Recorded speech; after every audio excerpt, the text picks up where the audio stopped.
Hello and welcome into this edition of the Golf Show podcast with Rex and Lav. Well, folks, we are 1 week down in what we're calling the best fortnight in all of golf.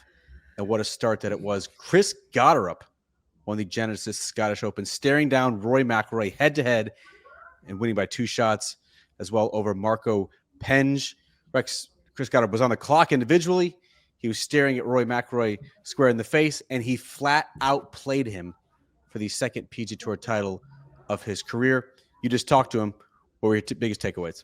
He wasn't happy about being on the clock. I can tell you that right now. I think he told me in the interview he was put on the clock on 12. He didn't feel like he should have been. He feels like he got out of his game plan on 14, but he bounced back on 16. And I think when I talked to Rory, the idea being is he was just solid coming down the stretch. He just took care of what he needed to take care of and never really gave up. The idea being that he knew he was going against the world number 2, but beyond that, when you're at the Scottish Open, you also know you're going against this crowd, which is always going to be rough. You know that crowd is always going to be on Rory's side. This is just terrific compartmentalization. Clearly, you are still working at the Genesis Scottish Open. I just arrived in lovely Ireland, watched the Sky Sports feed throughout the entire telecast, sort of catching up, making sure that I was fully focused on what was happening at Renaissance Club. I was really impressed, Rex, with Chris Gotterup and exactly what he did. This is a player who was a 25-year-old former Haskins Award winner. He knows how to win. Like, he tore it up at Rutgers for the first 3 years of his college career, went to Oklahoma to then test himself against better competition, proved his pedigree there. He's clearly still learning, right? Like, he's missing as many cuts essentially as he's making on the PGA Tour. He did win the opposite field event last year in Myrtle Beach. But this is a player who, over the past couple of months, Rex, you're starting to see a better trend line. One of the best drivers on all of the PGA Tour. That was the biggest difference maker on Sunday, I thought, at Renaissance Club. He just put himself in position to attack over and over again, whereas Rory McIlroy, especially on the par 5s, was unable to capitalize. And Rory also talked about, and I think Xander touched on this afternoon when I spoke to him as well, the greens here at Renaissance Club, they got a little bumpy as we got into the weekend, and I think that's by design on links courses. I mean, you don't really cut them like you do in the United States. You certainly don't roll them like we do in the United States. So it probably got those specific 2 players, even Scottie Scheffler, when I spoke with him this afternoon, a little bit out of the norm. They didn't feel like they could make putts. And I asked Rory point blank, did you feel like you had to start pressing? And he said, yes, I tried to, but he wasn't able to convert the putts. He felt like he was kind of stuck in neutral for the whole back 9. And I don't want to take anything away from Chris. He played a phenomenal round of golf. I think Rory's quote to me was, he was just solid coming down the stretch. And I think you're right.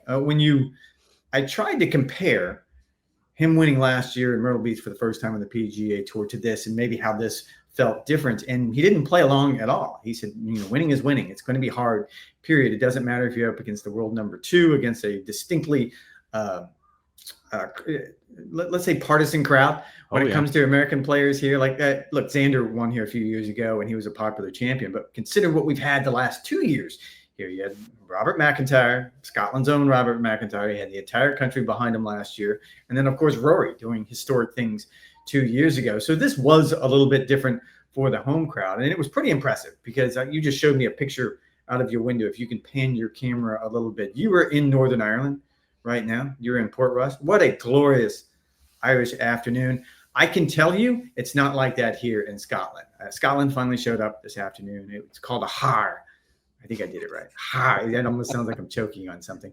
But the har came in off the North Sea, and it's foggy, and the wind came up a little bit, and it was pretty brutal. The other side of this is Gotterup qualified for next week's Open, along with 2 other players. Matty Schmid qualified, and Nikolai Højgaard qualified as the top 3 players who weren't otherwise exempt. It was a big day for Chris all the way around.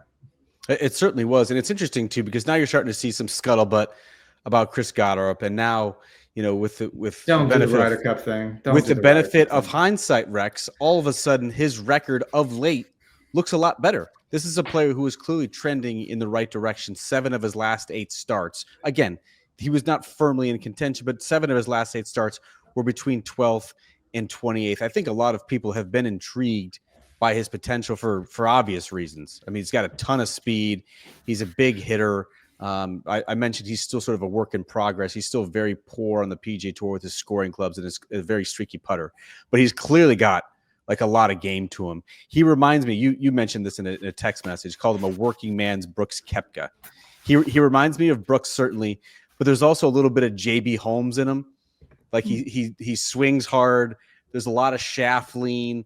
There's a lot of lower body movement. He pounds on it. He takes swings with like his glove ungripped, which would have driven Nomar Garcia-Pera absolutely bonkers. Like he's got the Jersey gold chains. He has a very interesting aesthetic. I'm not sure it's necessarily star potential, but I do think he's just another one of these up and coming American players who, if you were putting Keegan Bradley on your U.S. Ryder Cup team in early June after what happened at the Travelers Championship, I think that was a little bit too premature. How about Rex, the protagonist on Sunday? That was not Chris Gotterup.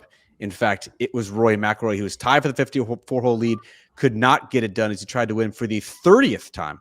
Yes, 30th time on the PGA Tour.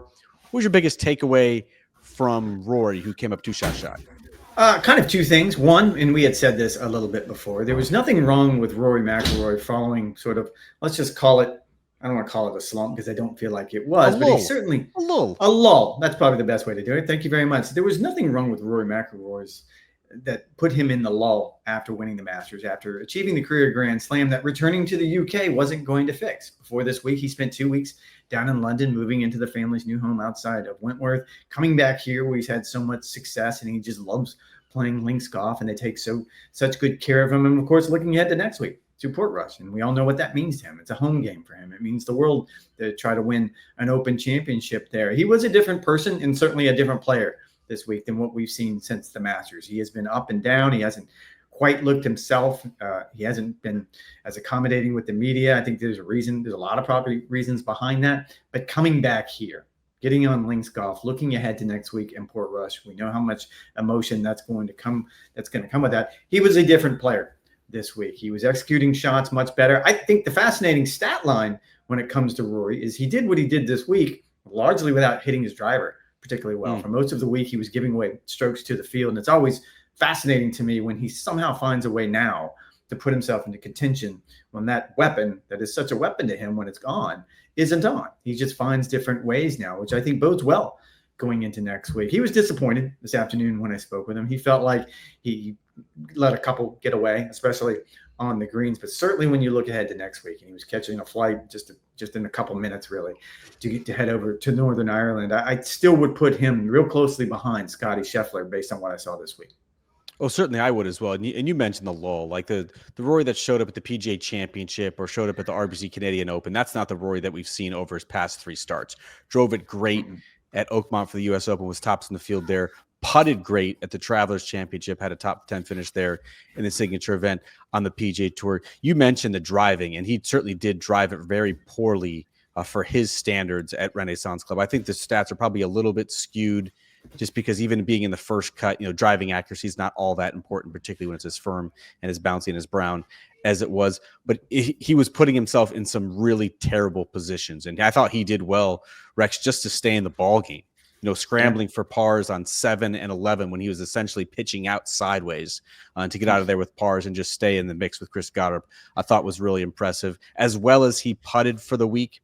And he certainly did putt well. I think he was 5th in strokes gained putting. He still had some key misses on 14 and 16 in particular that could have really applied some pressure down the stretch. Certainly stalled out in his final round, parred his last 10 holes. I think overall, though, as you look ahead to the Open Championship, I saw what I wanted to see out of Rory. His iron play was incredibly sharp, led the field in proximity to the hole. Again, we mentioned the putting. That seems to be rounding into good form as well. Where do you think that this actually helped Rory, that he did not win this and didn't now have a tidal wave of pressure and expectation, even more that was already going to happen with the home game? I don't think it matters because I go back to what a lot of players, including Rory, told me earlier in the week. There's a lot of ways to get ready for the Open Championship. But my argument, and I think I made this on Wednesday's podcast, was there is no better way to prepare for the year's final major championship than to come here and play. The PGA Tour only has 2 true links golf courses on its schedule this week and next week. And you could, which I think some players do, and it used to be more of the norm, come over a couple days early and try to get some rounds in, maybe wherever is close to Portrush. Try just to get acclimated, try to get used to the time zone. And that is one way to do it. But I had so many players tell me this week, it is such a better way because now you're doing all of those things with a scorecard in your hand. And you don't have sort of the luxury of mailing it in or throwing down another shot or doing all the things you do during a casual round. I would say, and we kind of kicked this around with the Sky Sports guys as we were waiting, as they were coming down the stretch and finishing up, that maybe it's best that he didn't win. Maybe it's best that he doesn't have all the distractions like he had a few years ago after he won here. I don't particularly subscribe to that because we have seen Rory win one week and come back the next week and be very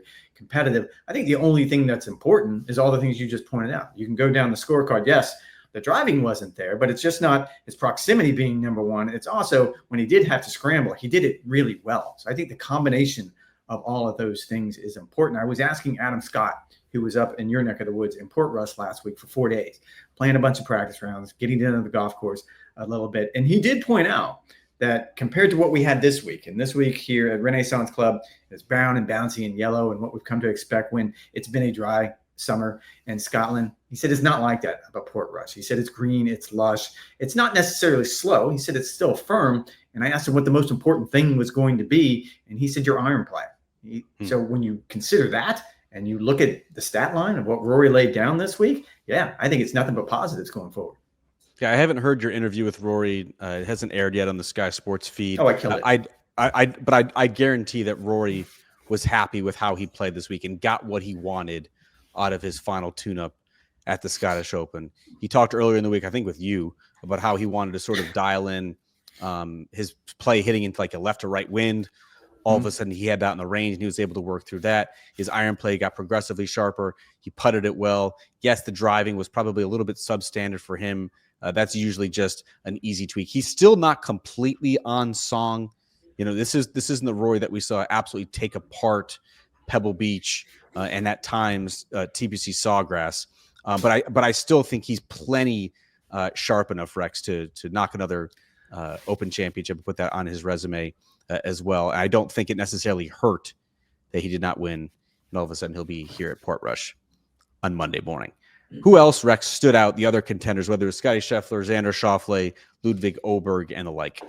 I think Scottie. I mean, he's going to be the favorite for a lot of reasons, and there's nothing he did this week or didn't do this week that's going to persuade me to pick someone else being the favorite going into next week because he was a little bit off, and I think that had everything to do with the greens, and that's probably the biggest adjustment. Once you get used to the turf, and Scottie did have an unbelievably good answer earlier this week talking about the first time he came over and played links golf for the first time in his life was here at Renaissance Club a few years ago at the Scottish Open. And it really took him a while to figure out that if I swing the way I normally do, the way I compress the ball spins more, and I just don't get nearly the yardage, I don't get nearly the penetrating ball flight that I want. So it took him a couple of years to figure out that he almost has to do a little bit more of a dead on type swing. He almost has to maybe club down a little bit and not go 100% on every single shot. I think that came around. Probably the one thing he's going to work on the most going into next week. And I asked him specifically, he'll said there'll be a lot of practice rounds next week. You expect him to play a lot of golf. He expected to play tomorrow. In fact, probably just 9 holes, depending on his energy levels. He needs to get the feel for the greens because I think that's probably for the players that played here at the Scottish Open going into next week. Getting the speed of the greens down will be the most important thing because we can't stress this enough. They're not dramatically slower than what you find on the PGA Tour, probably on average about 2 feet slower, but the breaks are so subtle and lag putting is so important. And I think that's where the focus will be for the vast majority of players who played this week. 2 or 3 feet slower, though, is a dramatic difference from what a guy is playing predominantly on the PGA Tour in the major championship. Scottie was 64th in putting at the Scottish Open. This one stood out to me because he had the moment on 13 where he was like just completely bewildered that the ball didn't break from left to right like he was anticipating. He missed 17 putts, Rex, did Scottie Scheffler, inside 10 feet. But again, that is why you go over early. That's why you play the Scottish Open. You get used to the grasses, you get used to the speed, you get used to the subtle slopes that you don't typically have on the PGA Tour. I don't think it's any coincidence that the last 3 winners of the Open Championship all finished inside the top 15 the week prior at the Scottish Open. Cam Young, Xander Schauffele, and a couple years ago as well. Xander Schauffele, Rex, was another player that I thought sort of trended nicely, matched his best finish of the season with a tie for 8th. That was exactly what he did at the Masters tournament as well. Good timing as well, because Xander finds himself, at least he did heading into the Scottish Open, outside the top 50 in the FedEx Cup standings, which would not make him eligible for the signature events in 2026. That's sort of a weird thing. Like, you don't get exempted into those for the following year just because you're top 3 in the official world golf ranking. Although there probably is still that little stipulation, isn't there? Top 30. Top 30 in the official world golf ranking. I take that back. But it's good to see Xander, who has not done much of anything this season, at least find himself on the outskirts of contention now heading into the year's final major. There's still plenty to play for this year. Xander's aggravated. I think I talked to him after 3 rounds this week, and I think he did a pre-round interview. He's aggravated not so much with his game, because I think he came off the course on Thursday, and before the camera turned on, I go, how was it today? It was good. It was okay. And he just sort of goes, it was fine. And you know how when, like, your friend tells you, yeah, it's fine. Did you know it's not fine? It's not his ball striking. If you look over the last few weeks, his ball striking has trended closer to what we saw last year when he won the 2 majors, when him and Chris Como had seemed to come up with the winning formula. It's just putting. He simply is not doing the things that made Xander Schauffele for the entirety of his PGA Tour career. He's used to being one of the best putters in the game for so long. And I think at some point, understandably so, it's starting to aggravate him, where he just doesn't feel comfortable over putts. I actually asked him today, and today was his best putting round of the week. I think he picked up over a shot on the field. At one point, he was picking up a shot and a half over the field. If he felt like he had made any progress on that front. And he actually said he left here last night, and you and I both know you can putt late into the night here in the UK. You can stay up and play croquet late into the night. Strangely competitive games of croquet, which happened at our house somehow this week. But he said something started to click last night when he was just trying to go out and get a feel for what he's trying to do. Next week's going to be an entirely different animal. Like I said, I think the greens are going to be different. You're not going to have, I think the way the Scottish call it, you don't have the friction this week that you normally do on a golf course, because it starts to get that sheen to it, because there simply hasn't been any rain here. It won't be the case next week, but if he can find a way to get something close to the feel that he had last year, and I think it could be special. And keep in mind, he returns the claret jug tomorrow. So I think that is almost a wake-up call for him. I think this past week at the Scottish Open, Rush, confirmed a lot of my priors, as the kids say. Like, a lot of guys that I felt good about heading into the Open Championship, they ended up playing well at the Scottish Open. It gives me even more confidence that they could keep this going the next week at the year's final major. Players like a Matt Fitzpatrick, who has clearly been trending in the right direction after having a really quiet, basically year and a half. Sepp Straka, multiple-time winner on the PGA Tour this year, who has been extremely disappointing in the major championships, but does have an Open Championship pedigree, tying for second just a couple years ago. Victor Hovland, I'm still very high on. Had the close call, of course, at Oakmont, played one of the final groups there at the U.S. Open, finishing a tie for 11th, with his ball striking starting to round into form, particularly his iron play. Those are all players who I felt good about, and they showed me something at the Scottish Open to even bolster my confidence further. You need to catch a flight. You're going to the airport tonight for an early flight on Monday morning. You'll be at Royal Portrush in the afternoon. We'll be appearing on the Golf Central live from the late show. I'll be on the early show with Todd Lewis. What's one thing, Rex, that you're most looking forward to as we are now officially on the eve of Open Championship week? You start to get a feel of how the golf course is going to play. I think 6 years ago, the world was sort of introduced to Royal Portrush. I think they learned how special of a place it is, and not just because of what happened with Shane, but I think it was truly sort of unveiled as one of the true gems. And when it comes to links golf, and just walking around that course and getting an idea of how it's going to play for a week. Again, really cool conversation with Adam Scott, who spent a lot of time walking around it. And it hasn't much changed. I think they added some yardage here and there, but nothing huge. And what you saw last time around in some pretty horrific conditions, actually, on Sunday, was a really good test. And I expect the same thing this time around. Yeah, the golf course is phenomenal. Calamity Corner. Thank you, Russ, for not getting us a hat. I called out that very specific stretch of the golf course. The weather forecast is definitely going to be different than what you had this past week at the Scottish Open, although there is still uncertainty, as they like to say in the forecast. We are anticipating some rain. Is there uncertainty when it comes to the forecast? Apparently there is. Apparently there's uncertainty as the championship days.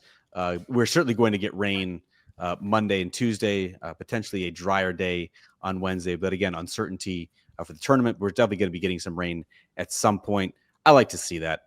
I like to see a little variety. I like to see a little variability. I like to see these guys mix it up with the conditions. I don't want it to be hellish.